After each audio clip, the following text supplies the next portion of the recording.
একমাত্র দেখা মিলে বিরল প্রাণী নীলগিরি থরের মুন্নারের আরো একটি জায়গার ভরপুর অভিজ্ঞতা শেয়ার করব। আজ প্রথম গন্তব্য এরাভিকুলাম ন্যাশনাল পার্ক। তার আগে ভিড়টা দেখো। যেহেতু পিক সিজন তাই আগে থেকেই টিকিট কেটে রেখেছিলাম অনলাইনে। এবারে গল্প হলো অনলাইন ও অফলাইন এই দু দলের মধ্যে বেঁধে গেল দ্বন্দ্ব। যাই হোক, পার্কের গেট থেকে ওদের বাস আমাদের নিয়ে গেল এক মনোরম পাহাড়ি পথে, যে পথের প্রতিটি বাঁকে ছিল শ্বাসরুদ্ধকর সৌন্দর্য।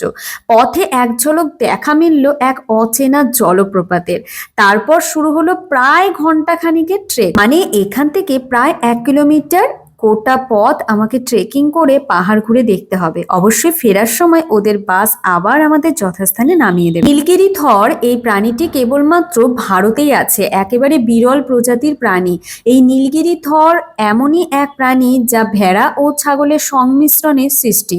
কেবলমাত্র দক্ষিণ ভারতের নীলগিরি পাহাড়েই কিন্তু এর দেখা মেলে। চলো এখন আলাপ করাবো নীলাকুরঞ্জি, একটি গুল্ম জাতীয় উদ্ভিদের সঙ্গে। কেরালা অঞ্চলে এই উদ্ভিদটি দেখা যায়। নীল বর্ণে সুগন্ধযুক্ত ফুল ফোটে, কিন্তু ফুলটি প্রতি 12 বছর পর পর ফোটে। 2018 সালে ফুটেছে, আবার 2030 সালে ফুটবে। চাইলেই তোমরা 2030 সালে আবার দেখতে আসতে পারো। পশ্চিমঘাট পর্বতমালার সর্বোচ্চ শৃঙ্গের চূড়ায় উঠে 360 ডিগ্রি ভিউ সত্যি অবিশ্বাস্য।